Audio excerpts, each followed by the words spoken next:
오늘 많은 내용들을 또 나눠야 될 것 같은데요. 먼저 형제들의 리더로 부각된 유다에 대해서 살펴보도록 하겠습니다. 44장 18절을 우리 함께 있습니다. 시작. 유다가 그에게 가까이 가서 이르되 내 주여 원하건대 당신의 종에게 내 주의 귀에 한 말씀을 아뢰게 하소서.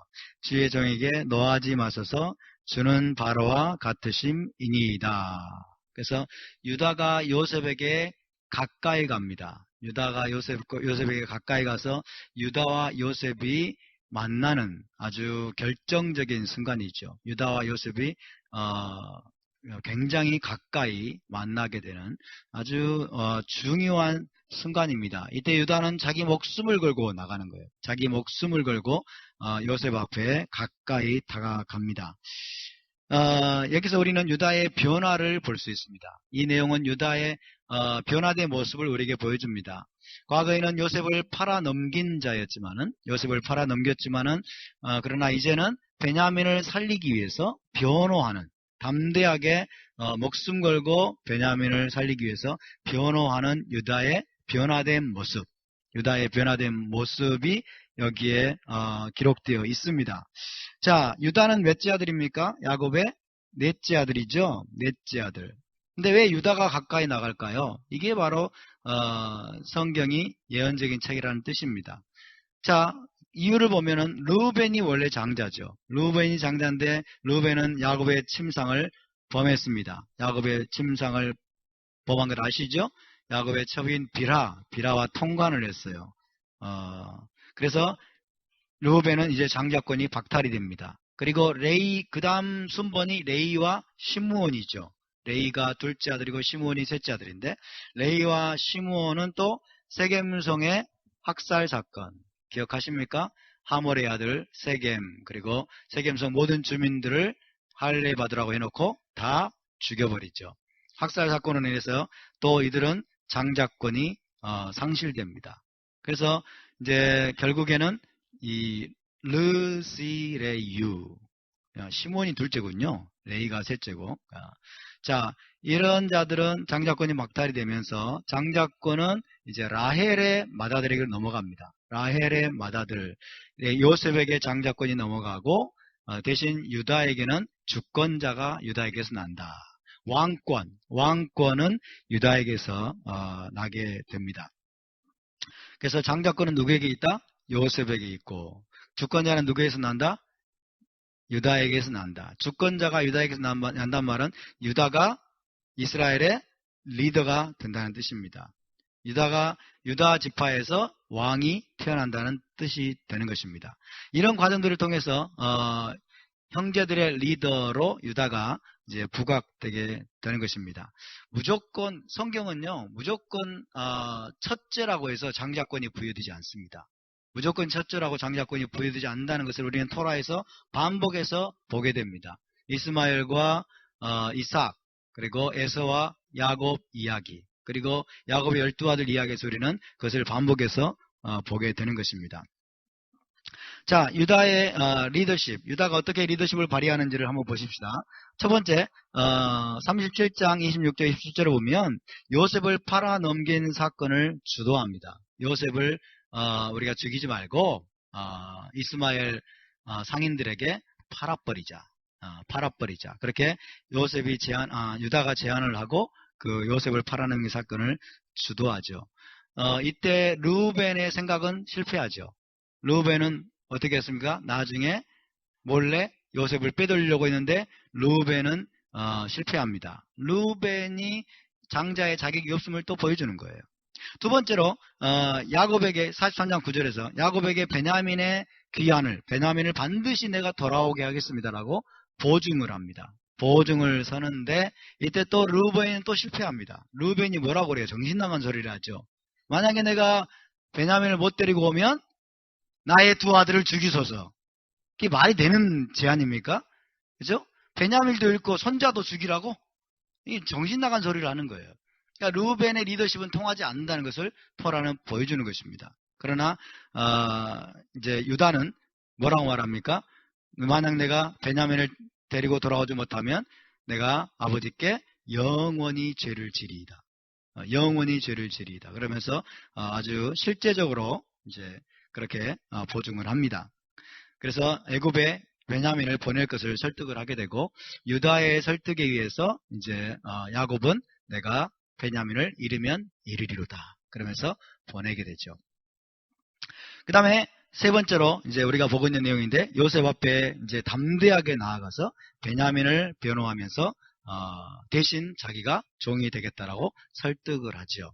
왜 유다가 나섭니까? 모든 형제를 대표해서 나서는 겁니다. 모든 형제를 대표해서 유다가 지금 담대하게 형제들의 대변인 역할을 하면서 나서게 되는 것입니다.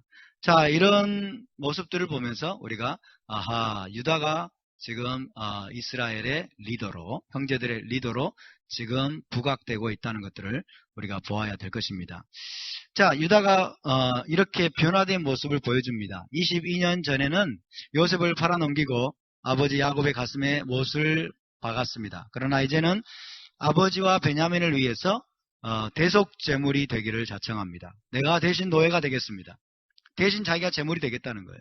대신 자기가 노예가 되고 그래서 대속 제물 되기를 자청하면서 자기 자신을 내어주는 것입니다. 자기 희생적인 사랑을 보여줍니다. 아버지와 베냐민을 위한 자기 희생적인 사랑을 보여주는 거예요. 굉장히 변화가 됐죠. 엄청난 변화를 겪었습니다.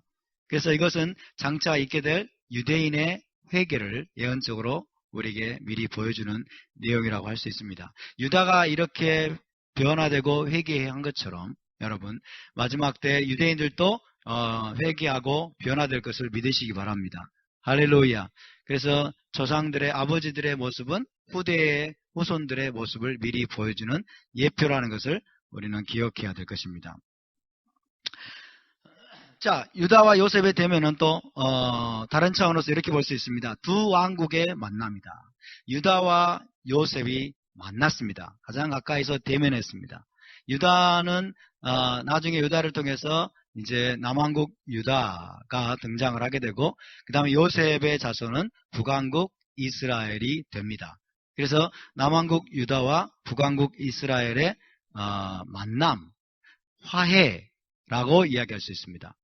그래서 유다와 요셉이 만남으로 말미암아 온 가족이 화해했던 것처럼 나중에 남왕국 유다와 북왕국 이스라엘이 다시 만남으로써 화해하게 될 것을 미리 보여주는 그림임을 믿으시기 바랍니다. 아멘. 자, 이스라엘의 리더는 유다 지파입니다. 이제 유다가 이렇게 형제들의 리더로 등장한 이후부터 이스라엘의 리더는 줄곧 유다 지파가 되었습니다. 예를 들면 첫 번째, 광야에서 진을 치고 행군할 때 누가 선두에 섭니까? 유다 진영이 선두에 서죠. 그렇죠? 유다 진영이 선두에 서고 그 다음에 두 번째로 여호수아가 죽은 이후에 누가 가장 먼저 올라가서 가나안 족속과 싸움을 하리이까? 그때 하나님이 말씀하십니다. 유다가 먼저 갈지니라.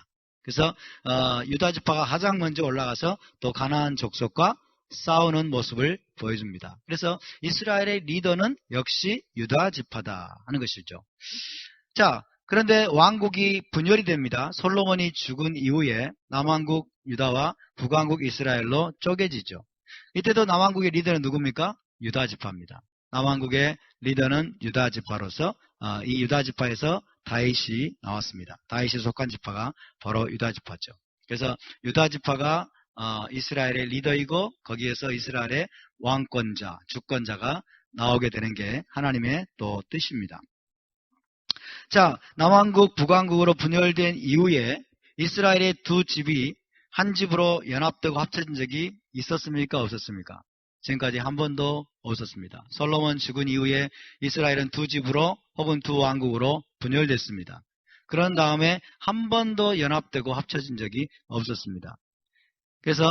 그런데 지금 오늘 우리가 보고 있는 내용에서 지금 유다와 요셉이 가까이 만나고 있어요. 가까이 만나고 있는 것은 유다와 요셉의 이 대면은 두 집이 나중에 하나로 연합될 것이다. 두 집이 나중에 하나로 연합되고 만나고 화해하게 될 것에 대한 예언적인 그림임을 믿으시기 바랍니다. 이것이 바로 메시아의 사역입니다. 이것이 바로 메시아에 의한 것입니다. 요셉에 의해서, 오늘 본문에 요셉에 의해서 이스라엘 온 집이 하나로 모아진 것처럼, 두 집이 하나가 된 것처럼 메시아에 의해서 장차 이스라엘 두 집이 한 집으로 모아져서 여러분 구속이 완성될 것입니다. 이것이 우리의 꿈이고 비전이고 우리의 소망입니다. 할렐루야. 이것을 위해서 여러분 기도해 주시기 바랍니다. 그리고 이것을 갈망하며 저와 여러분이 전진해 나갈 수 있기를 축복합니다. 자, 오늘 본문에서 우리는 유다의 회개를 볼 수 있습니다. 회개는 단순히 눈물 콧물 흘리는 것이 아니라고 말씀드렸어요. 회개는 단순히 여러분 죄만 고백하는 것이 아닙니다. 회개는 무엇입니까? 삶이 행동이 변화되는 것입니다. 사람이 변화되는 것입니다. 할렐루야. 유다가 회개하고 변화된 모습을 보여주고 있습니다. 그래서 이 유다의 회개는 또 장차 있게 될 유대인의 회개의 예언적인 그림입니다. 유다가 20여 년의 시간을 통해서 그가 과거의 잘못을 회개하고 변화된 모습을 보여준 것처럼 마지막 때 유대인들도 지난 2000년간의 잘못들을 회개하고 여러분 변화된 모습을 보일 것을 믿으시기 바랍니다. 반드시 그 일이 일어날 것입니다.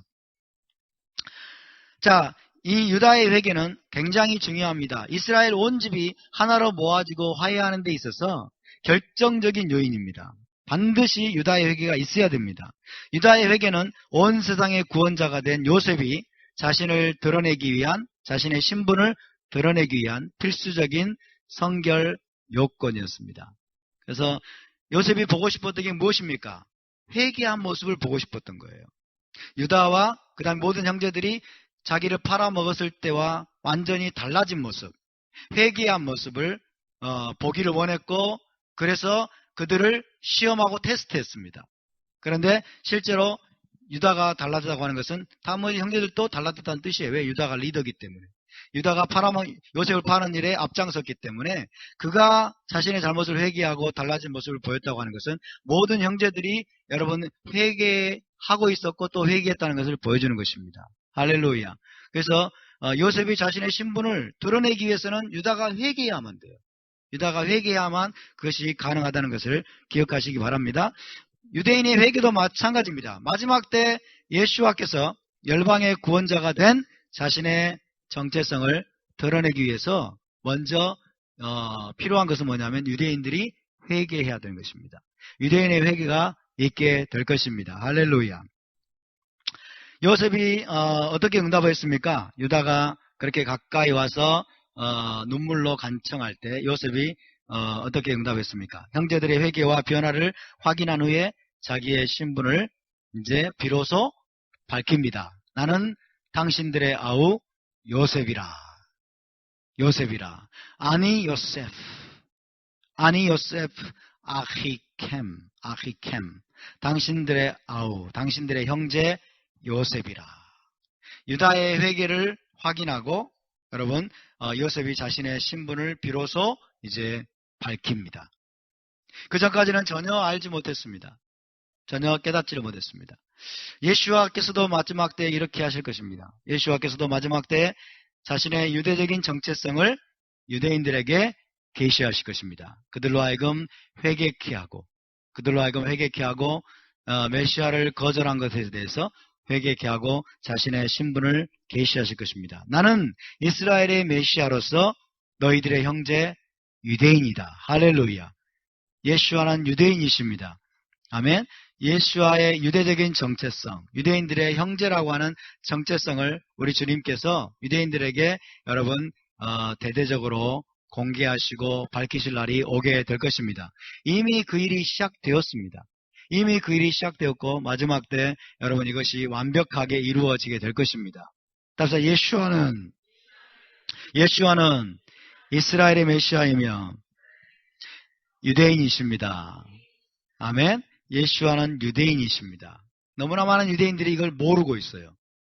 대부분의 유대인들이 이걸 모르고 있습니다. 우리 기독교인들뿐만 아니라 유대인들조차도 예수와가 유대인이라는 사실을 모르고 있습니다. 알지 못하고 있고 심지어 예수와가 실제로 존재했다는 사실조차 부정하는 자들이 많습니다. 예수와가 존재했다는 사실조차 유대인들이 부정하고 있어요. 기독교에 대한 반감 때문에. 기독교를 거부하기 위해서 예수와가 2000년 전에 1세기 때 실제로 존재했다는 것을 부정하는 유대인들까지도 있습니다. 그러나 유대인들의 회개를 통해서 예수와의 진정한 정체성이, 여러분, 메시아로서의 정체성이 밝혀지게 될 것입니다. 할렐루야. 그것은 그분 자신이 직접 하시는 거예요. 예수와께서 직접 하시는 것입니다. 자, 이제 유다와 요셉이 이제 가까이 대면하게 되는데, 사실은 그 중간에 베냐민이 있죠. 베냐민을 사이에 두고 지금 유다와 요셉이 대면하고 있습니다. 대면하고 있다는 것을 우리가 다른 말로 대결하고 있다라고도 말 수 있어요. 대결을. 베냐민을 차지하기 위해서. 혹은 베냐민을 두고 지금 이 유다와 요셉이 서로 논쟁 혹은 대결하고 있다라고도 우리가 다른 차원에서 해석할 수 있습니다.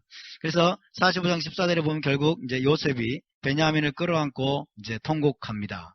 자, 함께 읽어볼까요? 시작. 자기 아우 베냐민의 목을 안고 우니, 베냐민도 요셉의 목을 안고 우니라. 자, 유다가 있습니다. 그리고 요셉이 있습니다. 중간에 누가 있어요? 베냐민이 있습니다. 베냐민을 두고 대결하는 것입니다. 베냐민을 두고 지금 논쟁을 하는 것입니다. 베냐민을 지금 두고 요셉은 베냐민을 노예로 삼으려고 하고, 유다는 뭐예요? 베냐민을 빼앗기지 않고 자기가 차라리 노예가 되겠다라고 하면서 베냐민을 두고 사이에 벌이는 이 두 사람의 대결의 모습이죠. 그래서 유다와 요셉의 대결은 이 베냐민을 놓고 벌인 대결이다라고 해석할 수 있습니다. 이 베냐민은 성전을 또 상징합니다. 상징적인 지금 또 다른 차원의 해석입니다. 성전을 상징적으로 보여주는 인물입니다. 자, 유다가 변호하는 것은 요셉에게 베냐민을 빼앗기지 않기 위함이에요.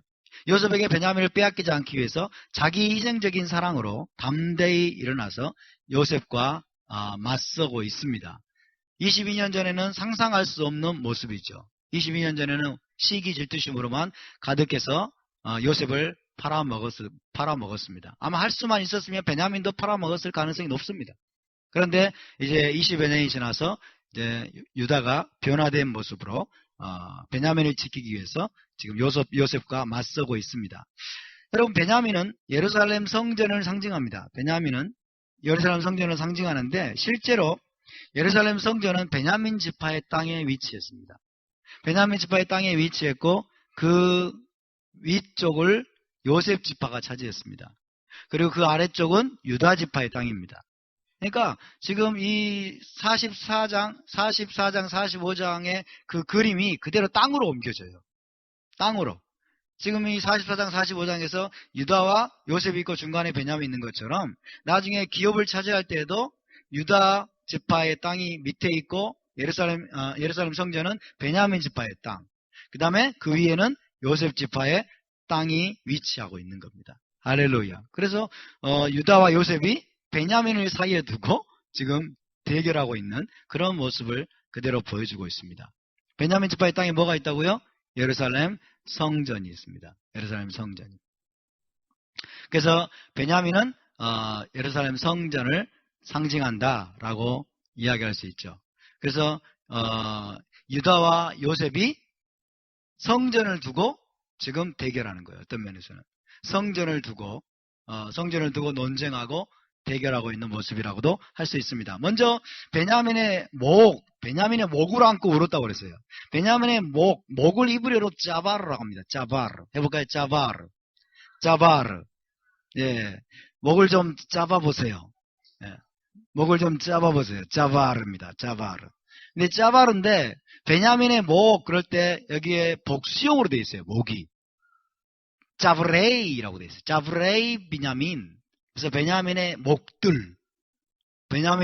목이 도대체 몇 개예요? 이 베냐민은 괴물입니까? 그렇죠? 그래서 베냐민의 목이 복수형으로 되어 있는 것에 주목했습니다. 고대 현인들은.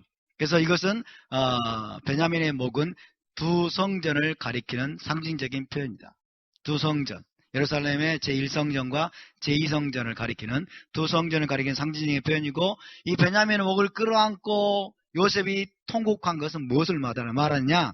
제1, 2성전의 제1성전, 제2성전의 파괴를 예언적으로 내다보면서 그가 통곡한 것이다 라고 해석을 합니다. 그렇게 해석할 수 있습니다. 그렇게 해석할 수 있습니다. 그래서 베냐민의 목 짜바르가 복수형으로 되어 있습니다. 그래서 이것은 두 개의 성전을 뜻하고 이 두 성전이 파괴될 것을 요셉은 내다보았기 때문에 그로 인해서 통곡했다라고 또 다른 차원의 해석입니다.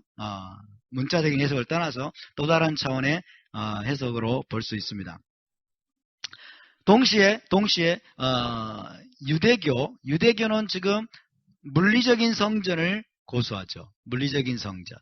그 다음에 기독교는 에브라임 자손입니다. 에브라임이라고 할 수 있고 요셉 지파라고 할 수 있죠. 요셉. 기독교는 영적인 성전을 주장하면서 물리적인 성전에 반대해 왔습니다. 성전을 두고 지금 서로 싸우는 거예요. 성전을 두고 서로 싸우는 거예요. 유대교는 성전 지어야 돼. 성전을 너무 사모해. 너무나 성전을 기뻐하고 성전을 다시 짓기를 갈망하는데 에프라임은 요셉 자손인 에프라임 기독교는 No! 예루살렘 성전은 무너졌어. 이제 지으면 안 돼. 왜 또 지으려고 그래? 우리가 성전이라니까? 그러면서 영적인 성전을 주장하면서 서로 치고받고 싸우고 논쟁을 벌이는 그런 시간들을 지내왔습니다. 그래서 베냐민을 놓고 유다와 요셉이 서로 지금 대결하고 있는 모습을 그대로 지금 재현해 왔다라고도 우리가 이야기할 수 있습니다. 이해가 되십니까? 네. 그렇게 성경에 나와 있는 토라에 나와 있는 그림이 토라의 우리의 믿음의 조상들의 그 어떤 행적이 그대로 후대에 다시 반복이 되는 거예요. 반복이. 그래서 토라는 무슨 책이다? 예언적인 책이다. 따라서 토라는 예언적인 책입니다. 할렐루야. 토라는 다른 어떤 책 못지않게 예언적인 책입니다. 그래서 유다와 요셉의 화해는 어떻게 이루어질까요?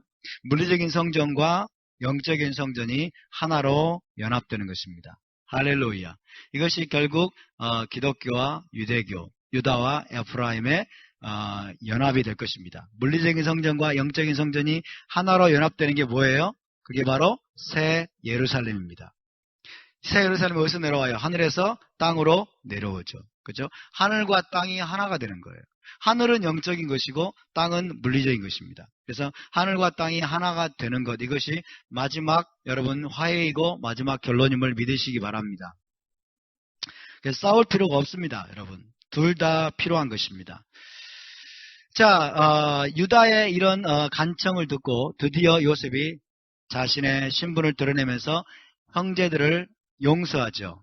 45장 5절 읽습니다. 시작. 당신들이 나를 이곳에 팔았다고 해서 근심하지 마소서. 한탄하지 마소서. 하나님이 생명을 구원하시려고 나를 당신들보다 먼저 보내셨나이다. 할렐루야. 요셉 안에는 어떤 여러분 원망이나 분노나 증오도 없었습니다. 요셉은 완벽하게 형제들을 용서했습니다. 형제들을 완벽하게 용서한 것은 그가 바로 메시아의 거울임을 우리에게 보여주는 것입니다. 그래서 요셉의 형제들을 용서한 것은 메시아께서 장차 유대인들을 용서하시고 유대인들의 속죄가 이루어질 것을 보여주는 그림이라고도 할 수 있겠습니다. 자, 요셉은 그래서 메시아의 거울입니다. 자신을 애굽에 팔아넘긴 형제들이 아니라 애굽에 자신을 보내신 하나님의 섭리를 깨달았어요. 할렐루야. 하나님의 섭리를 깨닫는 게 중요합니다. 그래서 형제들이 아니라 자신을 애굽에 보내시는 분은 하나님이시다. 하나님의 섭리를 깨닫고 형제들을 용서함으로써 메시아의 완벽한 거울이 되었습니다. 그래서 장차 메시아께서도 유대인들을 용서하시고 그들을 모아서 구속을 완성하시리라는 것을 보여주는 그림이 된 것입니다. 여기서 중요한 교훈이 있습니다. 용서에 대한 교훈이죠. 용서에 대한 교훈. 용서받기 전에 먼저 뭐 해야 됩니까? 회개와 변화가 있어야 된다는 거죠. 그래서 유다가 회개하는 거예요. 유다와 형제들이 회개하고 변화된 모습을 보여주는 것입니다. 그럴 때 요셉이 그들을 용서합니다. 요셉이 그들을 용서한다. 두 번째로 용서하려면 하나님의 섭리를 보는 눈이 열려야 됩니다. 단순히 사람들이 아니라 우리의 삶 속에 닥친 모든 불행한 일들, 모든 안 좋은 일들, 모든 고통스러운 모든 사건들, 그 모든 것들 가운데 하나님의 섭리가 개입하셨음을 볼 수 있는 눈이 우리에게 열려야 될 줄로 믿습니다. 그래서 우리는 하나님이 하셨습니다 라고 고백해야 됩니다. 할렐루야. 따라서 하나님이 하셨습니다. 하나님이 하셨습니다. 당신들이 나를 애굽의 노예로 팔아넘긴 게 아닙니다. 당신들이 나를 애굽의 노예로 팔아넘긴 것 같지만 그러나 거기 그 뒤에는 하나님의 놀라운 섭리가 개입했습니다. 하나님이 생명을 구원하시고 하나님이 당신들의 후손을 땅에 남겨두시기 위해서 먼저 나를 이곳에 보내셨습니다. 하나님이 보내셨습니다. 형제들이 팔아넘겼습니까? 하나님이 보내셨습니까? 형제들이 팔아넘겼습니까? 하나님이 보내셨습니까? 하나님이 하셨습니다. 하나님이 보내셨습니다. 아멘? 여러분의 돈을 사람들이 뜯어먹었습니까? 아니면 하나님이 하셨습니까? 하나님이 하셨습니다. 아멘? 저와 여러분의 모든 삶 속에 닥친 불행, 우연이 없습니다. 우연이 없음을 믿으시기 바랍니다. 하나님이 하신 겁니다. 아멘? 그래서 우리가 하나님의 손길을 볼 수만 있다면 하나님이 이 모든 일들을 하늘에서 오케스트라를 지휘하듯이 지휘하셨구나. 하나님의 섭리에 의해서 이런 일들이 일어났구나를 깨닫게 된다면 우리는 어떤 사람도 원망하지 않게 돼요. 어떤 사람에게도 탓을 돌리지 않게 됩니다.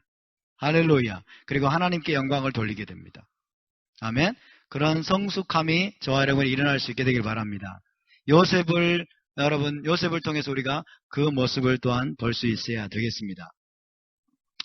자, 이렇게 하신 하나님의 목적이 있습니다. 하나님의 목적은 첫 번째, 요셉을 통해서 애굽을 죽음에서 구원하는 것입니다.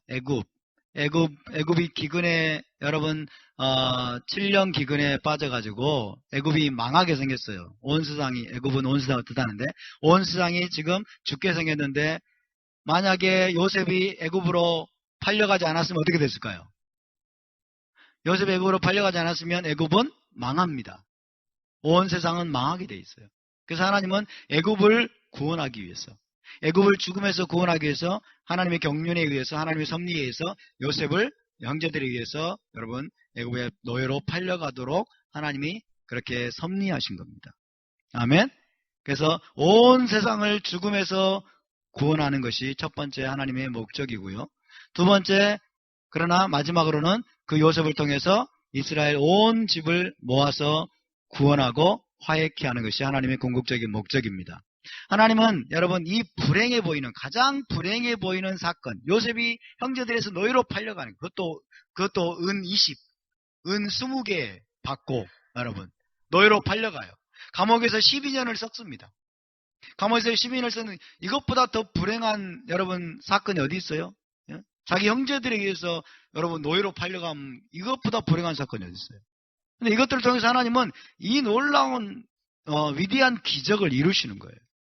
아멘? 이것이 하나님의 섭리인 거예요. 이것이 하나님의 섭리입니다.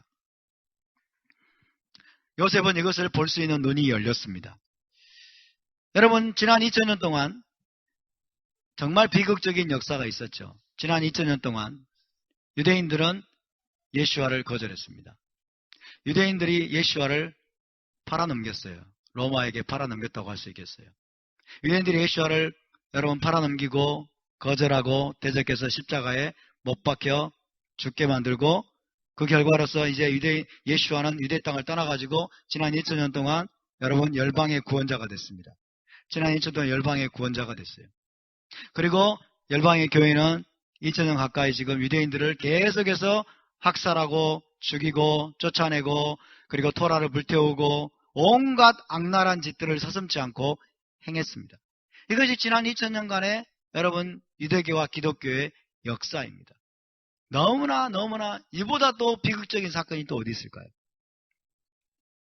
15세기에 스페인에서는 여러분 인쿼지션, 종교재판을 통해서 많은 유대인들이 여러분 목이 잘려 죽고 쫓겨나고 살육을 당했어요. 그리고 10세기, 11세기 때는 십자군이 일으켜가지고 예루살렘에 와가지고 예루살렘 운동안에 유대인 여러분 공동체를 다 불사르고 강간하고 그 다음에 랍비들을 죽이고, 예루살렘에 도착해서는 회당에다가 유대인들 다 집어넣고, 여러분, 회당을 다 불사르면서 그 회당을 빙빙 십자군이 돌면서 찬송가를 불렀어요. 그리스도의 이름으로. 그리고 19세기 또 20세기 초반에는 러시아와 동유럽에서 포그롬이라고 해가지고 또 학살하고 죽이고 하는 일들 유대인 공동체를 향해서 계속해서 되었고, 마지막 하이라이트가 이제 홀로코스트입니다. 600만 명이 죽임을 당하는 이런 비극적인 역사가 여러분 지난 2000년 동안 진행되어 왔던 역사예요. 그러나 이 모든 것들이 사실은 여러분 하나님의 섭리에 의해서 허용되어 왔던 것입니다. 정말 액면가만 보면 너무 이해가 안 되는 사건이죠. 이해가 안 되는 시츄에이션입니다. 이해할 수가 없습니다. 그러나 하나님은 여러분 결국에는 온 이스라엘의 구원과 화해를 위해서 하나님은 이 모든 일들 가운데서 뒤에서 여러분 섭리하고 계셨음을 믿으시기 바랍니다. 하나님의 섭리가 강하게 역사하고 계셨습니다. 하나님의 섭리가 강하게 역사하고 계셨습니다. 왜 이렇게밖에 안 될까요? 그것은 인간이 악하기 때문에 그래요. 왜 이 방법이 아니면 안 될까요? 형제들이 악하기 때문에 그래요. 시기 질투가 그렇게 만드는 거예요. 그래서 하나님은 인간의 악함조차도 여러분 사용하셔서 결국 하나님의 위대한 목적을 이루어 가시는 분임을 믿으시기 바랍니다. 할렐루야. 그래서 이 모든 여러분 정말 불행해 보이는 사건들의 모든 탓을 하나님께 돌릴 수는 없어요. 왜? 사람의 악함으로 말미암아 이런 일들이 일어났기 때문에, 유대교 종교 지도자들이 너무나 악하기 때문에, 사두개인들이 너무나 악하기 때문에, 제사장들이 대제사장들이 너무나 악한 자들이었기 때문에 예수와가 십자가에 못 박혀 죽을 수밖에 없었고, 유대인 공동체가 예수와를 거절할 수밖에 없었고, 그렇게 된 거예요. 그렇지만은 여러분 그 모든 사건들 속에서 뒤에서 하나님의 섭리가 작용하고 있었기 때문에 우리는 하나님의 섭리를 볼 수 있는 눈이 열릴 수 있기를 바랍니다.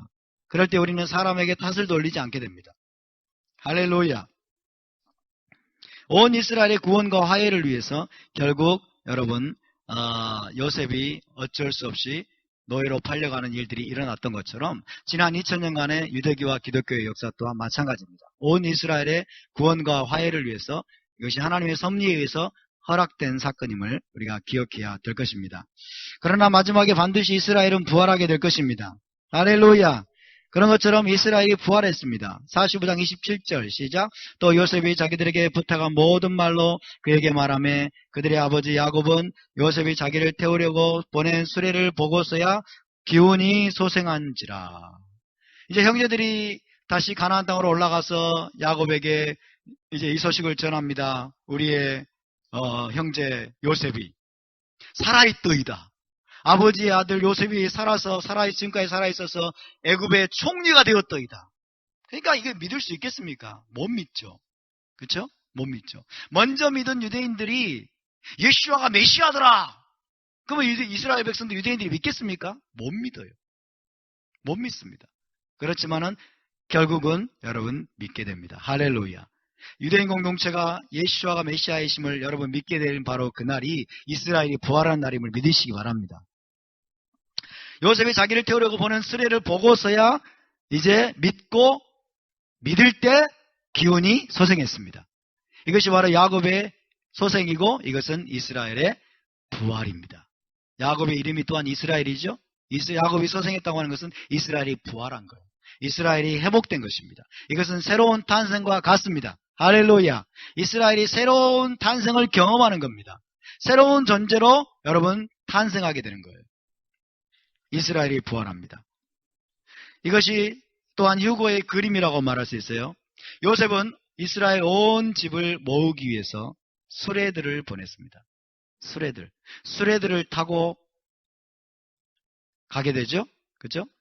그래서 어떤 추상적인 장소가 아니라 자신이 있는 곳으로 이스라엘 온 집을 모으는 겁니다. 그래서 수레들을 타고 이제 오는 거죠. 수레들을 타고. 그래서 수레들을 보냈습니다. 마찬가지로 여러분 장차 있을 휴거도 그렇습니다. 예수께서 오셔가지고 천사라고 하는 수레들을 보내실 것입니다. 천사들을 보내서 이스라엘 온 집을 어디로? 자신이 있을 곳, 자신이 있는 곳, 자신이 있을 곳으로 모으실 것입니다. 그분이 오셔가지고 있을 곳은 어디입니까? 이스라엘 땅입니다. 할렐루야. 이스라엘 땅으로 이스라엘 온 집을 모으실 것을 믿으시기 바랍니다. 할렐루야. 어제도 제가 말씀드렸습니다마는 여러분 지금 전 세계에 터져 있는 모든 유대인들의 마지막 소망이 무엇입니까? 이스라엘 땅으로 돌아가는 거예요. 전 세계 모든 유대인들의 소망은 이스라엘 땅으로 알리야에서 돌아가는 겁니다. 지금 못 가더라도 메시아가 오면 자기들을 이스라엘 땅으로 돌아가게 할 것이다. 할렐루야. 근데 왜 기독교인들은 그 생각을 안 하고 있냐는 얘기예요.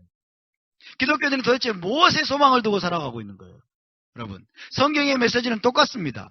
유대인이나 크리스찬들이나 여러분, 우리의 가장 궁극적인 소망은 이스라엘 땅으로 돌아가는 것이 되어야 되는 것입니다.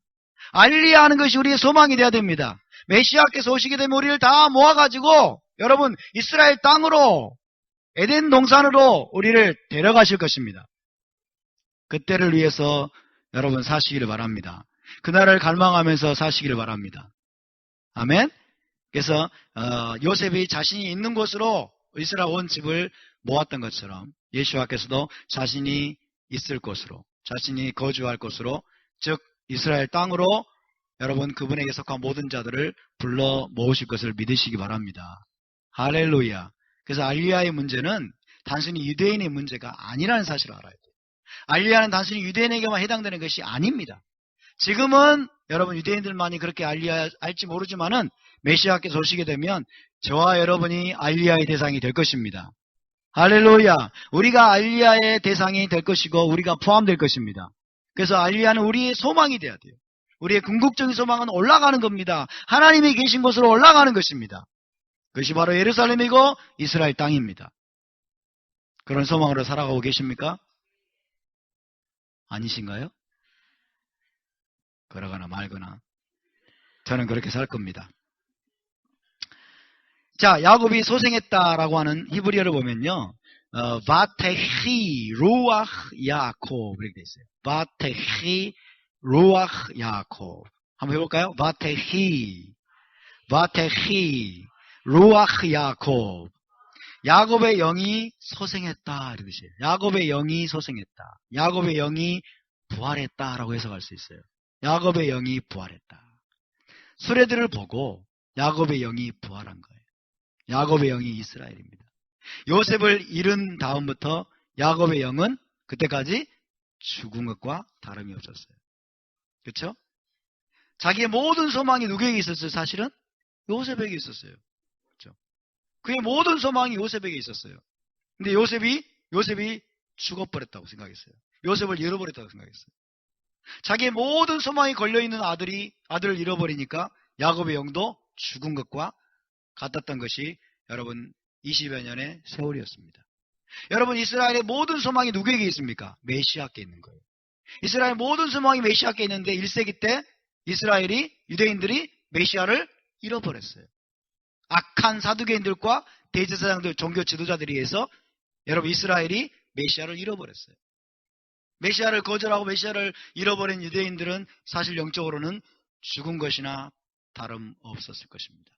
지난 2000년간의 역사가 그걸 증명합니다. 유대인들이 여러분 얼마나 갖은 고난과 고초와 핍박을 경험하면서 지금까지 겨우 생존해 왔는지. 참 안타까운 일이죠.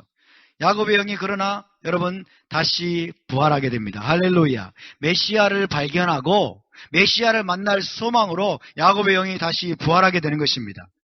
할렐루야. 예, 유대인 역시 마찬가지입니다.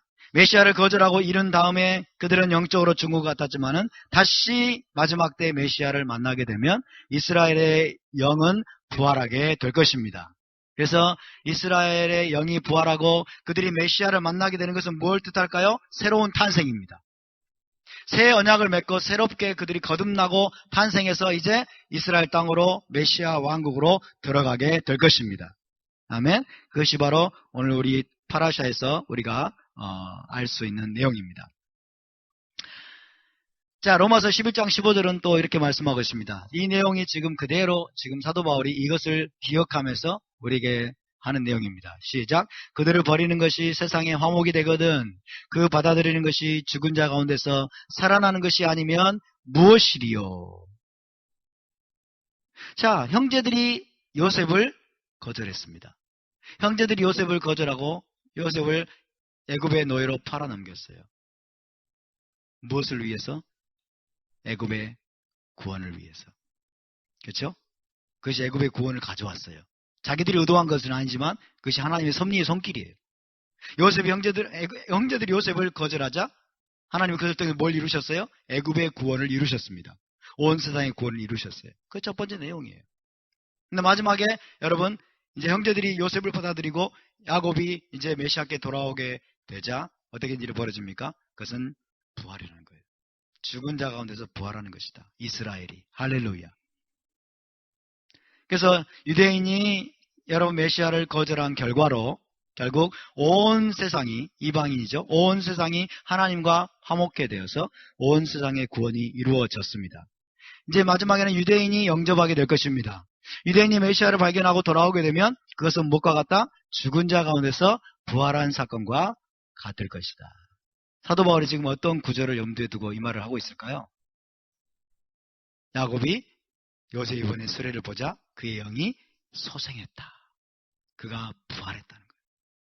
그것을 지금 염두에 두고 지금 사도 바울이 이 내용을 이야기하고 있는 것입니다. 로마서 11장 25절 26절 시작. 형제들아 너희가 스스로 지혜 있다면서 이 신비를 너희가 모르기를 내가 원하지 아니하노니 이 신비는 이방인의 충만한 수가 돌아오기까지 이스라엘의 덜어는 우둔하게 된 것이라. 그리하여 온 이스라엘이 구원을 받으리라. 기록된 바 구원자가 시온에서 오사 야곱에서 구원 경건하지 않은 것을 돌이키시겠고. 할렐루야. 25절 26절을 읽으면 여러분 오늘 파라샤의 내용이 생각나지 않습니까? 그렇죠? 이방인의 충만한 수가 들어오기까지 애굽이 구원을 얻기까지 이스라엘이 덜어는 우둔하게 되어버렸어요. 밀어내가지고 자기들이 구원자인 요셉을 버려버렸어요. 밀어내서 눈이 가려져가지고 결심하는 마지막에는 온 이스라엘이 요셉을 통해서 여러분 화해하게 되고 모아지게 되는 이런 놀라운 축복이 놀라운 기적이 일어났습니다. 그와 같이 마지막 때도 여러분 인류의 역사가 유대교와 기독교 역사가 지금 이렇게 진행되고 있음을 저와 여러분이 볼 수 있는 눈이 열리기를 바랍니다. 그래서 이것이 바로 하나님의 섭리입니다. 하나님의 섭리는 첫 번째 온 세상을 구원하는 것입니다. 이방인의 충만한 수, 온 세상을 구원하는 것. 요셉을 통해서 먼저 애굽에게 양식을 나눠주고 애굽을 살리는 것처럼 애굽을 구원하신 것처럼 온 세상을 구원하는 것이고 그리고 마지막 결국에는 이스라엘 온 집을 이제 메시아를 통해서 모아가지고 구속을 완성하는 것. 할렐루야. 이것이 오늘 파라샤를 통해서 하나님 우리에게 말씀하시는 중요한 내용입니다. 요셉이 살아있다는 소식을 듣고 이제 결국 야곱은 애굽으로 내려가게 됩니다.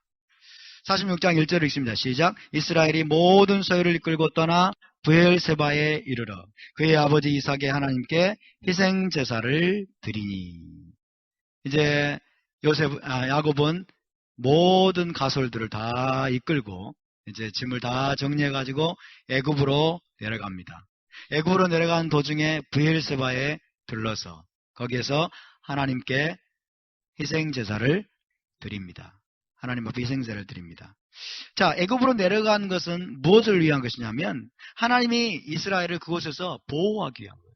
그래서 보호하고 번성케 하고 그리고 연단하는 것입니다. 훈련하고 연단하기 위한 것이고 그리고 마지막으로는 기적적인 구속을 위해서 하나님이 야곱의 모든 가족들을 온 집을 애굽으로 내려가게 하십니다. 여러분 진정한 이스라엘은 애굽에서 여러분 번성하는 것을 믿으시기 바랍니다. 애굽에서 훈련받습니다. 애굽은 이스라엘의 산실이라고 말할 수 있습니다. 아멘. 애굽의 시절, 애굽에서의 삶을 통해서 하나님이 이스라엘을 다루시고 하나님이 이스라엘을 만지시고 이스라엘을 번성케 하십니다. 아멘. 이것이 성경의 패턴이에요. 이것이 성경의 패턴입니다.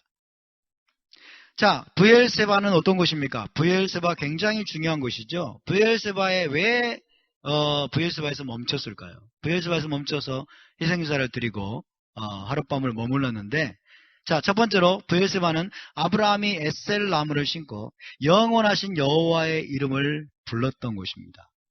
하나님과 언약을 체결하고 거기에서 하나님께 제단을 쌓고 하나님의 이름을 부르면서 하나님을 예배했던 장소예요. 두 번째, 이삭이 밤에 하나님을 만난 곳이 바로 브엘세바입니다. 밤에 하나님께서 이삭을 찾아오셨습니다. 그리고 하나님을 만난 후에 그가 제단을 쌓고 여호와의 이름을 부르고 또 우물을 팠던 곳이 브엘세바예요. 그래서 브에르쉐바 그러면 맹세의 우물이다 그런 뜻이요. 맹세의 우물. 세 번째로 바단 아람으로 야곱이 쫓겨갔던 적이 있죠. 누구의 분노를 피해서? 에돔의 분노를 피해서, 에서의 분노를 피해서 바단 아람으로 쫓겨났을 때 가려고 출발했던 장소가 브엘세바입니다. 브엘세바에서 떠나 이렇게 돼 있어요. 브엘세바에서 떠나. 그래서 이 브엘세바는 야곱 자신의 어린 시절의 고향이기도 합니다. 그래서 이 아브라함과 이삭과 야곱 이 세 사람이 함께 하나님의 이름을 부르면서 제단을 쌓고 하나님을 섬겼고 하나님을 만나기도 했던 언약적으로 굉장히 중요한 장소죠. 그 브엘세바에 이르러 가지고 이제 거기에서 하나님 앞에 희생제사를 드립니다. 희생제사를 드립니다. 애굽에 내려가기 전에 창세기에 나오는 마지막 계시입니다. 마지막 하나님과의 만남이에요. 하나님이 마지막으로 야곱에게 찾아오신 사건입니다. 자, 야곱은 굉장히 지금 한편으로는 범민 가운데 휩싸여 있습니다. 내가 과연 애굽에 내려가는 것이 맞는가? 아버지 이삭은 한 번도 내려간 적이 없는데, 그렇죠? 이삭은 그 땅을 떠나지 말라는 명령을 받았죠. 지금 내려가면 언제 약속의 땅으로 올라올 것인가? 하나님이 나에게 약속의 땅을, 이 이스라엘 땅을 기업으로 주시겠다고 약속하셨는데 나는 언제 다시 올라올 수 있는가? 이런 많은 복잡한 생각들이 있었을 것입니다. 한편으로는 너무 기쁘고, 그렇죠? 왜? 요셉을 만날 생각을 하니까. 요셉을 만날 생각이 너무 기쁘고 감사한 거예요. 그렇지만 한편으로는 굉장히 또 고민이 됩니다. 고민이 됩니다. 자, 그가 내려가면서 여러분 기억했던 말씀은 바로 이 말씀이었을 것입니다. 야곱이 애굽으로 내려가면서 기억했던 말씀은 자기 할아버지 아브라함에게 하나님이 하셨던 약속, 그것을 기억했을 것입니다. 야곱은 아브라함의 교훈을 이삭을 통해서 배웠던 자예요. 아멘. 그래서 아마도 여러분 야곱이 15살까지 아브라함이 살아있던 거 아시죠? 15살까지 아브라함이 살아서 아브라함의 유산을 그대로 물려받은 자예요. 그래서 하나님이 아브라함에게 하셨던 말씀들을 야곱에게 지금 다 전해주셨어요. 전해주셨기 때문에 이 말씀을 알고 있었어요. 그래서 이때가 된 것인가 하면서 이제 한편으로는 기쁘지만 한편으로는 또 상당한 고민, 번민 가운데서 애굽으로 내려가는 겁니다. 자, 15장 13절에 16절을 보면 하나님이 아브라함에게 주신 약속이에요. 시작. 여호와께서 아브라함에게 이르시되 너는 반드시 알라.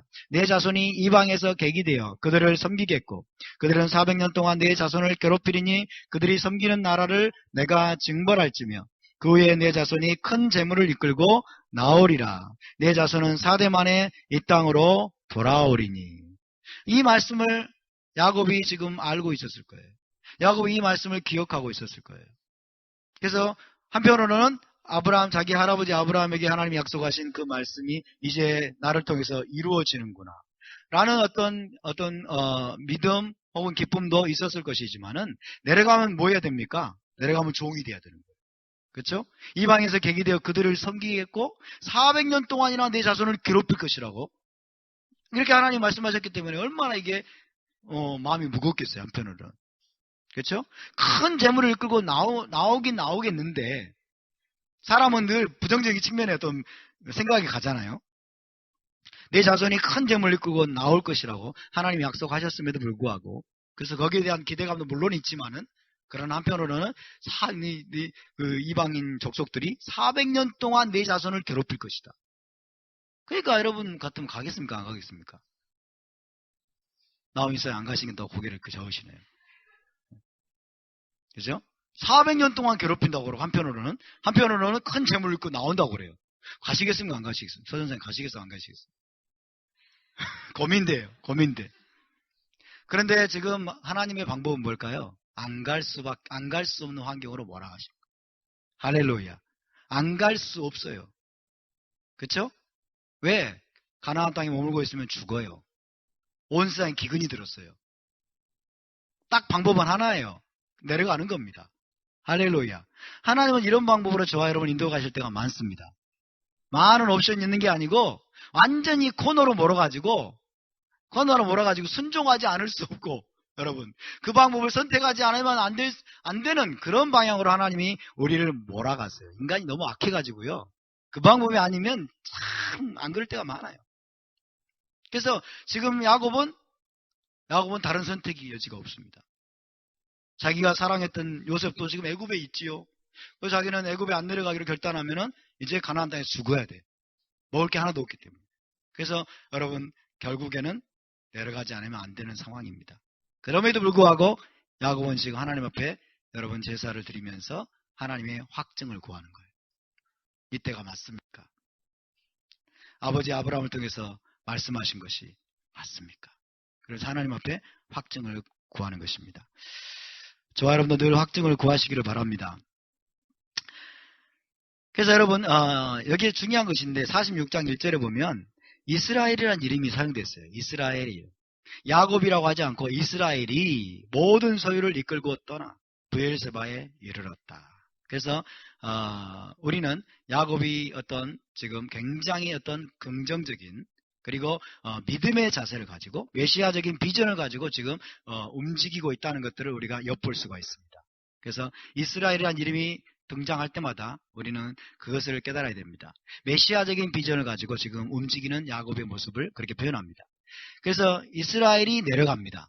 이스라엘이 내려간다고 하는 것은 그가 메시아적인 비전을 가지고 메시아에 의한 구속을 통해서 약속의 땅 새 예루살렘을 기대하면서 다시 올라올 것을 기대하면서 내려간 것으로 이해할 수가 있습니다. 그의 행동은 믿음의 행동이에요. 그의 행동은 부활한 자로서의 행동입니다. 할렐루야. 여기서 희생제사라는 말이 사용되는데 희생제사가 여기서 히브리어로 제바흐입니다. 제바흐. 따라서 제바흐. 이 제바흐라는 히브리어가 이 창세기에서는 두 번째로 사용되는 거예요. 여기서 두 번째로. 대부분의 희생제사는 창세기에서는 베레시트에서는 제바흐가 아니에요. 뭐냐면 올라예요. 올라. 번제입니다. 번제. 올라이지만 여기서는 제바흐가 사용됐어요. 제바흐는 뭐냐면 감사제, 자원제를 뜻하는 거예요. 감사제, 자원제. 그래서 지금 야곱이 하나님 앞에 감사의 예물을 드리고 있다는 것을 우리가 엿볼 수 있습니다. 단순히 그냥 번제가 아니라 통상적인 번제가 아니라 하나님 앞에 너무 감사한 거예요. 한편으로는 범인이 들지만은 한편으로는 너무 감사해요. 1차적으로 뭐가 감사했을까요? 요셉을 만난다고 하는, 살아서 요셉을 다시 만난다고 하는 것이 얼마나 감사했겠습니까? 그렇죠? 그래서 지금 감사제를 드리고 있는 거예요. 제바흐. 제바흐는 레이기에서 무엇으로 등장합니까? 화목제죠. 화목제. 제바흐 샬라밈. 제바흐 샬라밈. 그 화목제 중에 한 가지 종류가 감사제, 자원제 이런 것들이에요. 그래서 아브라함에게 하신 약속이 자신에게서 이루어지고 장래에 메시아적인 구속을 그가 내다보면서 예언적인 감사의 제사를 하나님 앞에 드리고 있다. 1차적으로는 요셉을 만날 것에 대한 감사. 그리고 메시아적인 비전을 가지고는 이제 아브라함에게 하신 약속에 의해서 이제 메시아적인 구속까지 내다보는 거예요. 이스라엘 족속을 통해서 메시아적인 구속까지 내다보면서 예언적인 감사를 하나님 앞에 올려드리는 모습이라고 할 수 있습니다. 그래서 이제 하나님이 다시 한번 나타나셔서 야곱에게 약속하십니다. 확증을 주십니다. 시작. 하나님이 이르시되 나는 하나님이라 내 아버지의 하나님이니 애굽으로 내려가기를 두려워하지 말라. 잠깐만 보세요. 두려워하지 말라고 그래요. 야곱이 지금 두려워하고 있다는 거예요? 두려워하지 않고 있다는 거예요? 두려워하고 있다는 거죠. 그렇죠? 한편으로는 굉장히 만감이 교차한단 말이 바로 이런 걸 거예요. 그렇죠? 한편으로는 굉장히 기쁘고 너무 감사해서 감사의 제사를 드리고 있는데 한편으로는 두려운 거예요. 한편으로는 정말 어떻게 될지 두렵고 400년 동안이나 종사를 해야 된다고 하는 이런 이야기들을 들을 때 굉장히 좀 그런 두려움에 휩싸여 있었던 것 같아요. 애굽으로 내려가기를 두려워하지 말라. 계속 내가 거기서 너로 큰 민족을 이루게 하리라. 내가 너와 함께 애굽으로 내려가겠고 반드시 너를 인도하여 다시 올라올 것이며 요셉이 그의 손으로 내 눈을 감기리라 하셨더라. 할렐루야. 하나님이 확정을 주시면서는 부정적인 얘기는 안 하십니다. 부정적인 얘기는 안 하시고 소망을 주시는 이야기를 하십니다. 그죠? 내가 부정적인 어떤 면은 제졌다는 뜻이 아니라 다시 이야기할 필요가 없는 거예요. 지금 두려워하고 있기 때문에. 두려워하지 말라. 내가 너로 큰 민족을 이루게 할 것이고 그 다음에 너와 함께 애굽으로 내려갈 것이고 너를 인도하여 다시 올라오게 할 것이다. 할렐루야. 그래서 하나님이 약속하십니다. 내가 함께 가겠다. 다시 올라오게 하겠다. 그래서 야곱은 이 메시아에 의한 구속의 약속과 함께 애굽으로 이제 내려갑니다. 그래서 애굽에서의 이제 생활이 시작이 되는 거죠. 46장 27절에 있습니다. 시작. 애굽에서 요셉이 낳은 아들은 2명이니 야곱의 집사람으로 애굽에 이른 자가 모두 70명이었더라. 애굽에 내려간 야곱의 집이 총 70명입니다. 70명. 70은 열방을 뜻하는 숫자고 신적인 임명, 하나님에 의한 임명의 또 숫자이기도 합니다. 그리고 어떤 사이클의 완성을 뜻하는 숫자이기도 합니다. 어떤 사이클의 완성. 그래서 이 70이라는 애굽에 내려간 야곱의 집 사람의 숫자가 70명 뿐이었느냐 하면 그건 아닙니다. 그렇죠? 모든 종들 다 데리고 왔을 거예요. 모든 종들, 노예들 다 데리고 가고 애들 데리고 가고 또 여기는 또 여자들이 주로 포함되지 않습니다. 이런 거 아마 다 포함하면 아마 200명은 넘었을 거예요.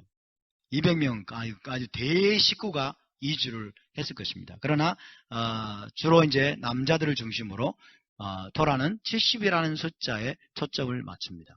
70이라는 숫자. 그래서 하나님이 지금 야곱의 집을 임명하셨다는 거예요. 야곱의 집을 임명해서 결국에는 어때요?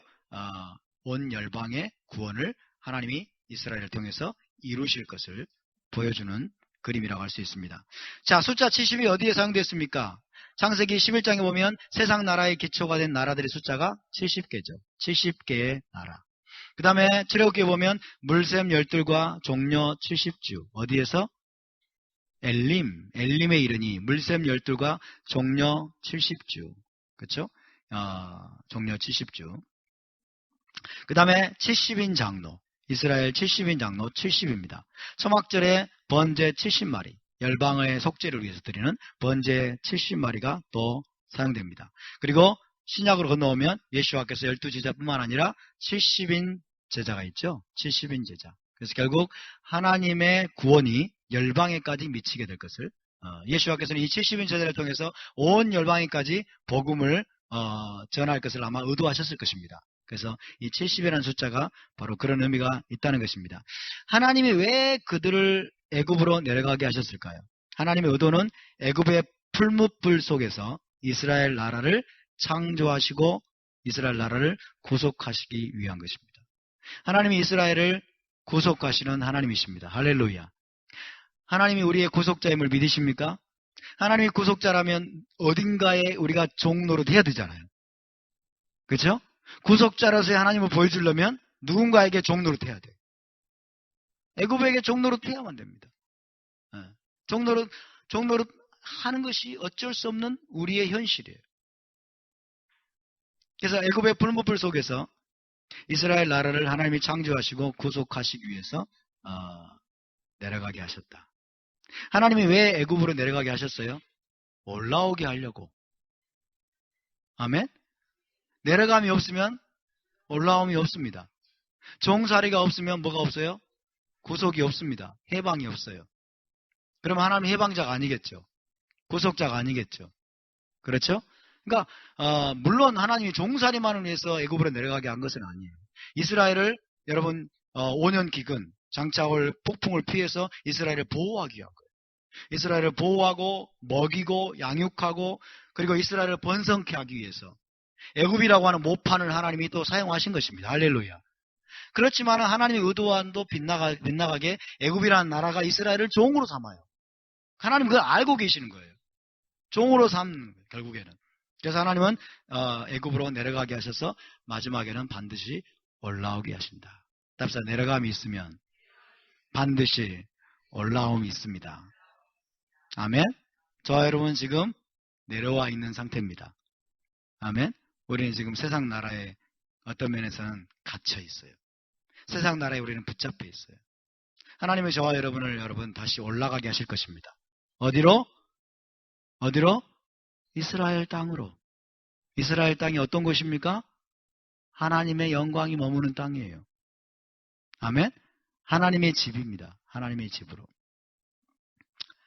다음 주에는 에덴 동산이 어디에 있었는가를 좀 한번 나눠보겠습니다. 에덴 동산이 어디에 있었는가? 에덴 동산이 어디에 있었을까요? 정답을 이야기하지 마시고, 솔직히 정답을 알고 있는 거 이야기하지 마시고, 에덴 동산이 어디에 있었을까요? 어떤 사람은 터키에 있었을 것이다. 뭐 별별 이야기를 다 하죠.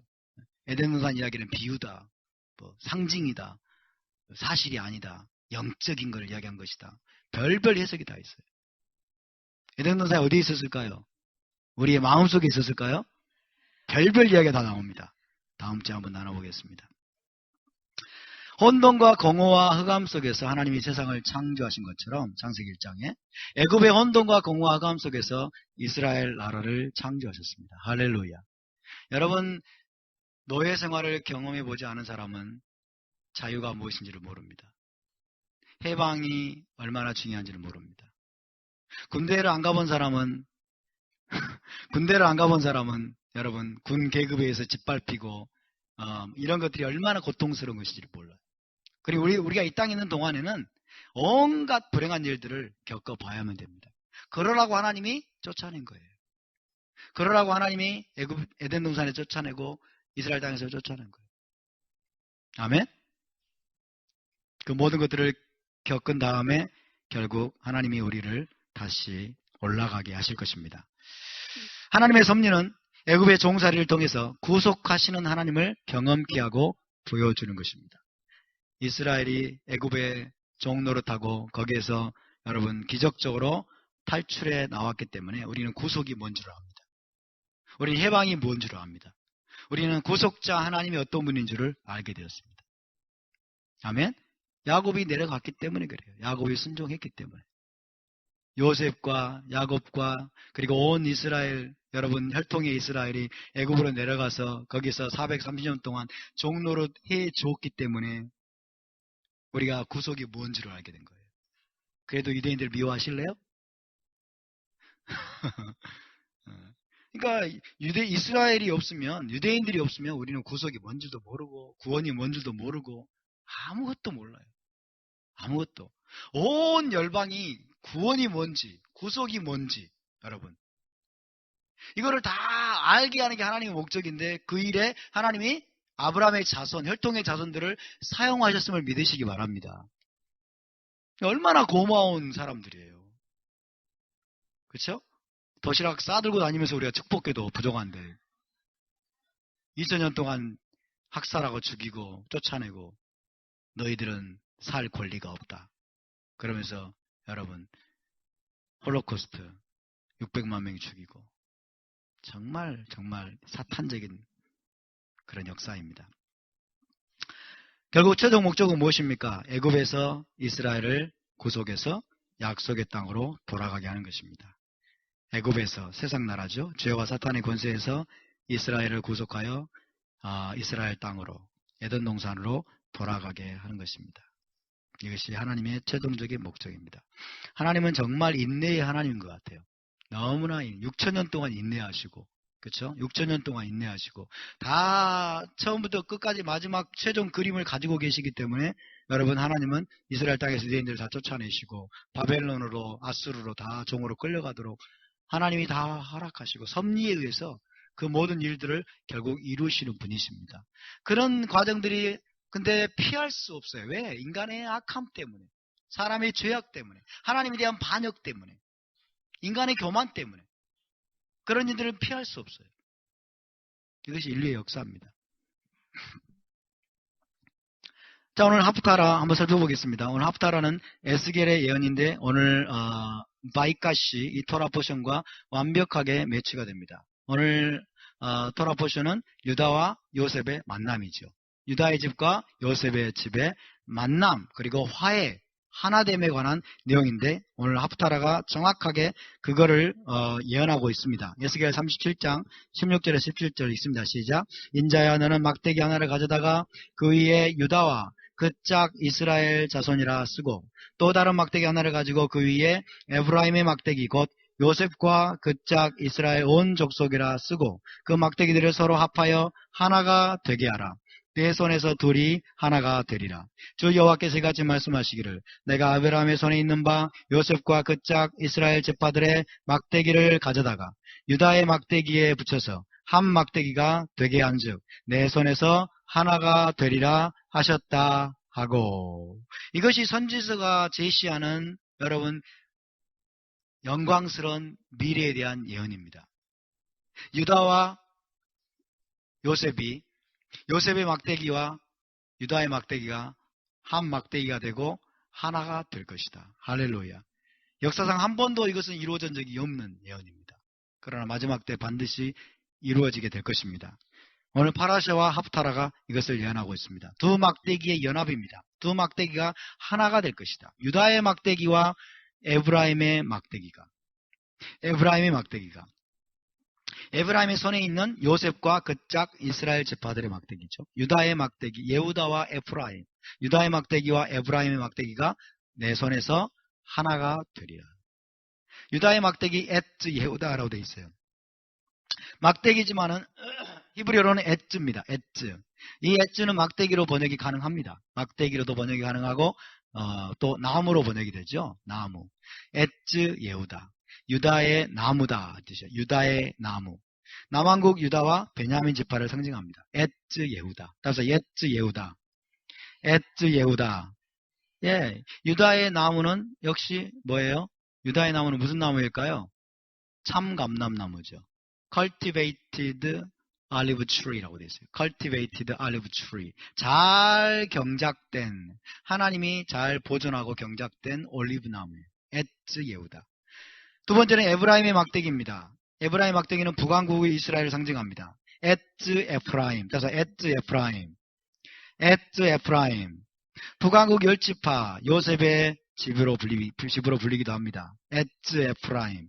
에츠 에프라임은 아수르에 의해서 쫓겨나가지고 지금 여러분 이방인처럼 돼버렸어요. 돌감람나무입니다. 돌감람나무. 그래서 wild olive tree 그렇죠. 야생 올리브나무. 야생 올리브나무. 제 멋대로 자란 야생 올리브나무. 그래서 에츠 예후다와 에츠 에프라임이 하나님에 의해서 하나가 될 것이다. 에하드. 에츠 에하드. 따라서 에츠 에하드. 에츠 에하드. 한 막대기 한 나무가 될 것이다.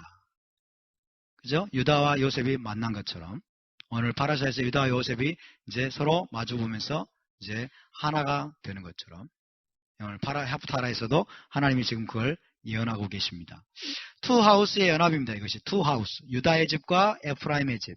유다와 에프라임의 하나됨은 곧 메시아 안에서 또한 유대인과 이방인이 한 세 사람으로 하나됨을 의미합니다. 유대인은 예후다. 이방인은 에프라임. 에프라임은 이방인을 상징합니다. 왜? 북왕국 에프라임은 이스라엘 땅에서 쫓겨나가지고 이방인처럼 돼버렸어요. 이방인과 같이 돼버렸습니다.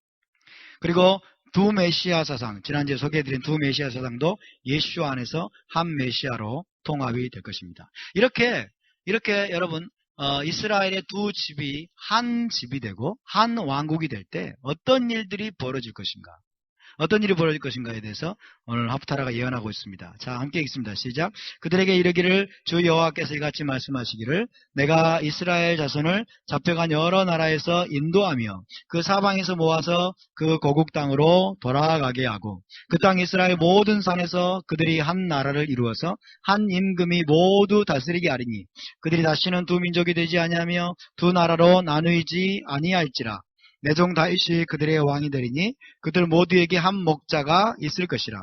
그들이 내 규례를 준수하고 내 율례를 지켜 행하며 내가 내 종 다윗 야곱에게 준 땅 곧 그의 조상들이 거주하던 땅에 그들이 거주하되 그들과 그들의 자자손손이 영원히 거기에 거주할 것이요 내 종 다윗이 영원히 그들의 왕이 되리라. 내가 그들과 화평의 언약을 세워서 영원한 언약이 되게 하고 또 그들을 견고하고 번성하게 하며 내 성소를 그 가운데에 세워서 영원히 이르게 하리니 내 성소가 영원토록 그들 가운데 있으리니 내가 이스라엘을 거룩하게 하는 여호와인 줄을 열국이 알리라 하셨다 하라. 할렐루야. 이것이 여러분 이스라엘 땅으로 하나님의 언약 백성들을 모아가지고 하나님이 행하실 일들을 예언하고 있습니다. 여러분에게 묻겠습니다. 이 예언의 대상이 유대인입니까? 유대인만입니까? 유대인만이 아니죠. 그렇죠? 근데 지금 절대 다수의 하나님의 사람들이 이것이 유대인에게만 해당한다고 생각하고 있는 거예요. 유대인만이 아닙니다.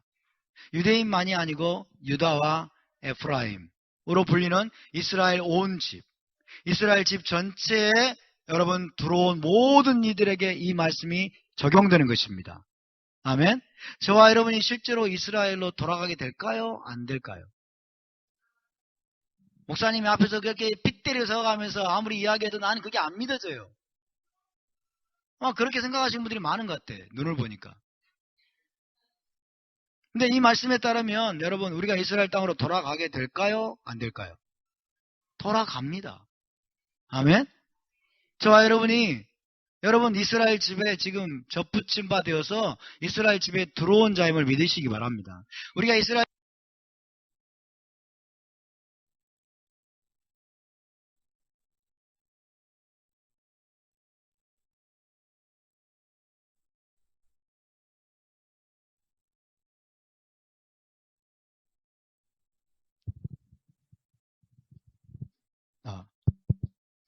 자, 저와 여러분 이스라엘 집에 들어온 자라면 우리는 이스라엘 땅으로 돌아갑니다.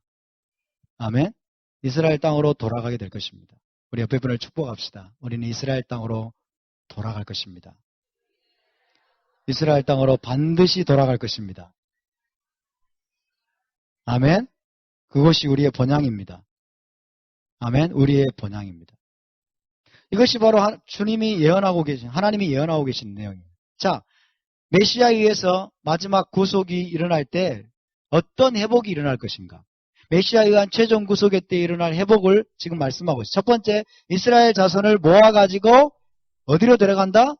이스라엘 땅으로 데려간다. 자, 자기가 이스라엘에 포함되어 있는 분 손 한번 들어보세요. 나는 이스라엘에 이제 포함된 자입니다. 네, 여러분 다 이스라엘에 포함되신 분이네요.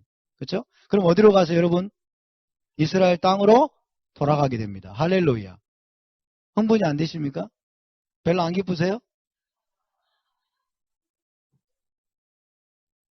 기뻐도 안 기쁜 척 하는데 굉장히 도가 트신 분들 같아요.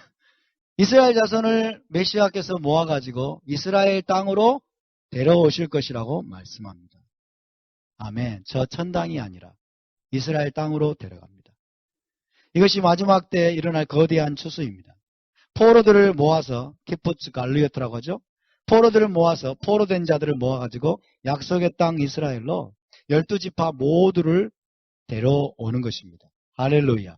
그래서 메시아 안에서 죽은 자들이 부활해서 공중에서 메시아를 영접한다. 이게 뭐예요? 휴거라고 하잖아요. 부활해서 공중에서 메시아를 영접합니다. 이것이 휴거입니다. 공중에서 그분을 영접하기는 해요.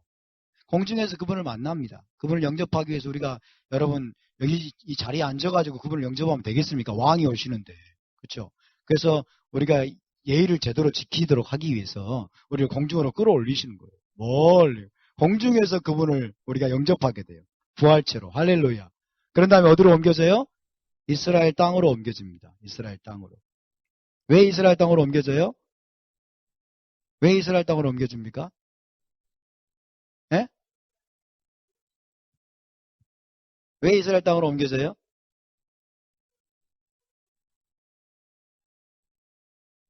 다양한 이유들이 나오네요.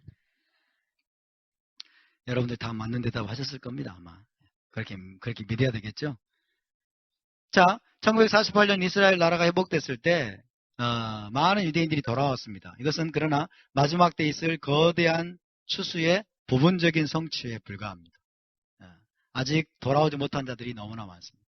유대인들도 아직도 못 돌아온 자들이 너무나 많고 더불어서 저와 여러분 돌아가야 될 우리가 아직 못 돌아가고 있습니다. 할렐루야. 그래서 이것은 메시아에 의해서 이루어질 여러분 마지막 최종적인 성취가 아닙니다. 이스라엘 나라가 회복된 것은. 자, 이스라엘 자손을 모아서 이스라엘 땅으로 데려오신 다음에 두 번째는 뭡니까? 이스라엘 자손이 한 나라로 연합될 것이다. 할렐루야. 북왕국과 남왕국이 한 나라가 된 적이 있습니까? 없습니까? 한 번도 그런 적이 없습니다. 그러나 마지막에는 한 나라가 될 것입니다.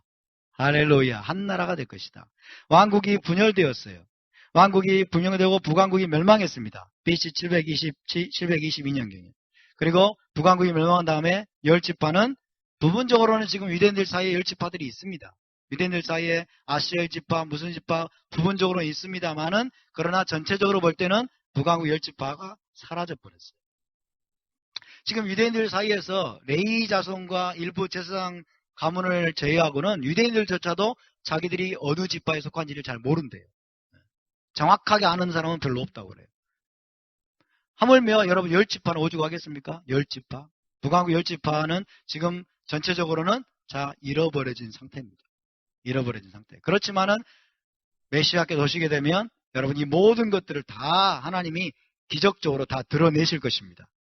그래서 북왕국과 남왕국이 하나가 될 것입니다. 메시아 왕국 때는 그래서 남유다와 북이스라엘, 에브라임이죠. 남유다와 북이스라엘이 한 나라가 되어서 세워지게 될 것이다.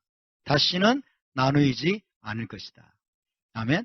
왜 남왕국과 북왕국이 나눠졌을까요? 왜 남왕국과 북왕국이 나눠졌어요? 시기질투입니다. 시기질투와 미움과 증오예요. 서로에 대한 증오. 그리고 더 중요한 것은 하나님의 언약을 어기고 우상을 숭배했기 때문에. 우상을 숭배. 특히 솔로몬과 이런 자들이 우상을 숭배한 결과로 그런 일이 벌어졌어요. 그리고 한 나라가 되면 이제 다윗이 연합된 이스라엘의 왕과 목자가 되실 것이다. 다윗은 메시아를 말합니다. 다윗이 연합된 이스라엘 나라의 왕과 목자가 되실 것이다. 자, 여기서 하나님이 내종 다윗이라고 말하고 있습니다. 내종 다윗은 메시아를 가리키는 칭호입니다. 내종 다윗이. 마시악 벤 다비드의 다른 표현이죠. 마시악 벤 다비드. 따라서 마시악 벤 다비드. 마시악 벤 다비드. 다윗의 아들 메시아입니다. 이스라엘의 왕이죠. 메시아께서 다윗의 보좌에 앉아서 이스라엘의 왕으로 다스리게 될 것이고, 그리고 선한 목자로서 영적인 지도자입니다. 선한 목자로서 이스라엘의 양떼를 치실 것이라고 말씀합니다. 그들에게 한 목자가 있을 것이며 로에 에하드 한 목자가 있을 것이며, 그렇죠? 선한 목자는 영적인 지도자입니다. 영적인 지도자로서 이스라엘의 양떼를 치실 것을 말씀합니다. 그래서 내종 다윗은 메시아예요. 메시아. 네 번째로 그 나라는 이스라엘 백성은 토라를 준행하게 될 것이다. 이스라엘 나라, 회복된 이스라엘 나라는 토라를 준행하게 될 것이라고 말씀합니다. 메시아 왕국은 하나님의 토라대로 다스려지는 나라입니다. 아멘. 하나님의 토라로 다스려지는 나라. 토라가 뭐예요? 이스라엘 나라의 헌법입니다. 이스라엘 나라의 헌법이고 이스라엘 나라의 법이에요. 그래서 하나님의 완전한 공의와 정의가 세워지게 될 것이고 결국 열방이 토라를 배우고 준행하게 된다. 할렐루야. 그래서 여러분 이스라엘이 먼저 제사장 나라가 토라대로 하나님께 완전하게 굴복하고 하나님의 통치에 복종하게 될 때 이스라엘 나라를 통해서 온 열방이 하나님의 통치권 아래 복종하게 될 것입니다. 그것이 메시아에서 이루어질 영광스러운 미래입니다. 이때 하나님이 화평의 언약을 세울 것이다라고 말씀합니다. 화평의 언약. 브리트 샬롬. 따라서 브리트 샬롬. 브리트 샬롬. 예, 이 화평의 언약. 지금 온 세상에 화평이 있습니까? 없습니까? 피스가 있습니까? 없습니까? 샬롬이 지금 없어요. 중동에도 없고 세상 어디를 봐도 샬롬이 없습니다. 메시아가 오셔가지고 화평의 언약을 이스라엘 공동체와 체결한 다음에야 비로소 온 세상에 화평이 있게 될 것입니다. 이것이 바로 새 언약입니다. 할렐루야. 새 언약을 체결한다는 것이에요. 이스라엘이 공동체적으로 새 언약을 체결하고 그 땅으로 돌아가게 된다. 이 새 언약은 토라를 마음에 새겨서 준행하게 하는 언약입니다. 그럴 때야 비로소 이스라엘 나라에 샬롬이 있게 될 것이고 그리고 온 세상에 샬롬이 있게 될 것입니다. 다섯 번째, 예루살렘 성전이 재건될 것이다 라고 말씀하고 있습니다. 여러분, 대부분의 선지서는요, 메시아 시대에 예루살렘 성전의 재건을 예언하고 있습니다. 성전에서 제사장 사역과 희생제사가 완벽하게 회복될 것을 말씀하고 있습니다. 근데 기독교는 성전이 파괴된 다음에 예수와의 십자가로 이제 우리가 성전이 됐기 때문에 예루살렘 성전은 더 이상 세워지면 안 된다. 그렇게 주장을 하죠. 뭐 때문일까요? 대체 신학 때문에 그렇습니다. 반유대주의 때문에 그렇습니다. 헬라적인 성경 해석 방법 때문에 그렇습니다. 헬레니스틱한 성경 해석 방법이 뭐예요? 모든 것을 spiritualize 하는 거예요. spiritualize. 에스겔 47장에 성전 여러분 바닥에서 생수가 흘러나와가지고 여러분 가는 곳마다 생명이 살아나고 소생하게 되고 죽은 사해바다가 살아나게 되고 이 예언들이 나와 있는데 이것을 spiritualize 하는 거예요. 영적으로 해석하는 거예요. 그래야 문자적인 여러분 성취를 부정하는 겁니다. 이게 헬라적인 성경 해석 방법이에요. 이건 절대로 이부적이지 않습니다. 그렇지 않습니다. 따라서 물리적인 성전과 영적인 성전은 함께 갑니다. 아멘? 서로 충돌하는 것이 아닙니다. 이 땅에 성전이 있다고 해서 하늘의 성전이 없습니까? 성전이 당연히 있죠. 이 땅의 성전은 하늘의 성전을 보여주는 그림이에요. 이 땅의 성전은 여러분 우리 마음의 성전이 어떠해야 됨을 보여주는 그림입니다. 할렐루야. 서로 충돌하는 것이 아닙니다. 그래서 결국 여러분 메시아 시대는 결혼식이 완성되는 것입니다. 하나님과 하나님의 신부 이스라엘의 결혼이 완성되는, 나는 그들이 하나님이 되고 그들은 내 백성이 되리라. 완벽한 애하드입니다. 나는 그들이 하나님이 되고 그들은 내 백성이 되리라. 이것은 결혼의 언어예요. 고대 근동에서 결혼식의 언어고, 이것은 어떤 상태를 보여주는 거냐면 여러분 에덴 동산의 상태를 보여주는 것입니다. 아멘. 에덴 동산에서 아담과 하나님 사이에 여러분 어떤 분리됨도 없었습니다. 결혼 상태와 같았습니다. 완전한 결혼 상태와 같았는데 이제 죄로 말미암아 이 모든 것들이 깨져버렸어요. 지금 우리는 결혼식의 완성을 향해서 여러분 가고 있는 줄 믿으시기 바랍니다. 결혼식 완성이 어디에서 이루어질까요? 저 우주 너머 천당에서가 아니라 이스라엘 땅 예루살렘에서 결혼식이 완성되게 될 것입니다. 할렐루야. 그래서 결혼한 신랑과 신부가 에하드가 되어서 다스리는 나라를 뭐라고 말합니까? 이스라엘이라고 말합니다. 할렐루야. 이스라엘 나라로 돌아갈 수 있게 되기를 바랍니다. 메시아 왕국으로 돌아갈 수 있게 되기를 바랍니다. 에덴 동산으로 돌아갈 수 있게 되기를 바랍니다. 우리의 목적지는 회복된 에덴 동산입니다. 그렇기 때문에 토라를 준행해야 됩니다. 아멘. 토라 공동체가 천국을 이야기하지 않는다면, 토라 공동체가 이스라엘 땅으로 돌아갈 것을 이야기하지 않는다면, 토라 공동체가 여러분 에덴 동산의 회복을 이야기하지 않는다면 토라 준행의 강력한 동기를 잃어버리게 돼요. 토라 준행의 강력한 동기를 잃어버리게 돼요. 왜 토라를 준행해야 됩니까? 왜 우리가 토라를 준행해야 됩니까? 메시아 왕국에 들어가야 되기 때문에. 왜 우리가 토라를 준행해야 됩니까? 우리가 이스라엘 땅으로 돌아가야 되고 에덴 동산으로 돌아가야 되기 때문에, 그래야 되기 때문에 우리가 토라를 준행해야 되는 것입니다. 아멘. 나더러 주여 주여 하는 자마다 다 천국에 들어갈 것이 아니요. 이때 천국은 우주 너머의 천국이 아니에요. 그 천국이 뭐예요? 메시아 왕국입니다. 이스라엘 땅에서 이루어질 메시아 왕국. 나더러 주여 주여 하는 자마다 다 천국에 들어갈 것이 아니요 하늘에 계신 내 아버지의 뜻대로 행하는 자라야 들어가리라. 하늘에 계신 내 아버지의 뜻이 뭡니까? 토라입니다. 하나님의 윤리와 규례와 법도입니다. 그 하나님의 뜻대로 행하는 자라야 들어가리라. 제 이야기가 아니에요. 제가 이런 얘기하면 여러분을 기만하는 거예요. 예수와께서 직접 하신 말씀이에요. 아멘? 주여 주여 하는 자마다 다 들어가는 게 아니야. 교회에 출석한다고 다 들어가는 게 아니야. 크리스찬이라는 이름 가지고 있다고 다 들어가는 게 아니야. 네가 하고 싶은 것은 하고 하기 싫은 건 안 하고, 순종이 가능하다고 생각하는 건 순종하고, 순종하기 싫은 것들은 안 하고, 그런 자들이 들어가는 게 아니야. 하늘에 계신 내 아버지의 뜻대로 행하는 자가 들어갈 것이다. 아멘. 토라 준행을 이야기하냐는 공동체는 토라 공동체가 아닙니다. 속지 마십시오. 토라를 영적으로만 해석하고 영적인 교훈만 얻으려고 하고 영적인 깨달음이나 가지려고 하고 토라에 대한 순종과 토라 준행과 우리의 마지막 궁극적인 목적지 메시아 왕국과 천국과 그리고 회복된 에덴 동산에 대해서 가르치지 않는다면 토라 공동체가 아니에요. 그것은 기만하는 거예요. 속고 있는 거예요. 헬라적인 사고방식에서 속고 있는 겁니다. 여러분, 우리는 메시아 왕국에 들어가야 됩니다. 우리는 천국으로 들어가야 됩니다. 우리는 새 예루살렘 성에 돌아가야 됩니다. 새 예루살렘 성에 아무나 그분이 들여보내지 않습니다.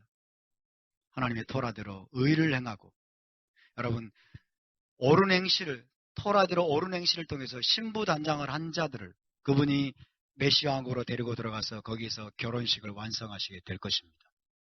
아멘. 이것이 성경 전체의 메시지예요. 이제 알아서 하십시오. 저는 할 말 다 했기 때문에 알아서 하십시오. 토라를 지키든지 말든지 여러분 알아서 하세요. 제 책임 아닙니다. 이제. 아멘. 지키지 말라고 해도 우리는 지켜야 돼. 할렐루야. 지키지 말라고 막 도시락 싸들고 들면서 막 말려도 우리는 지킬 수밖에 없습니다. 그리고 지키는 게 행복입니다. 나를 사랑하는 자는 나의 계명을 지키리라. 우리가 주님을 너무 사랑하기 때문에 우리가 예수와와 우리 하나님을 너무 사랑하기 때문에 토라를 지키는 게 우리에게 너무나 큰 기쁨입니다. 그것이 우리의 행복입니다. 그것이 우리를 자유케 합니다. 할렐루야. 우리 함께 일어나서 기도합시다.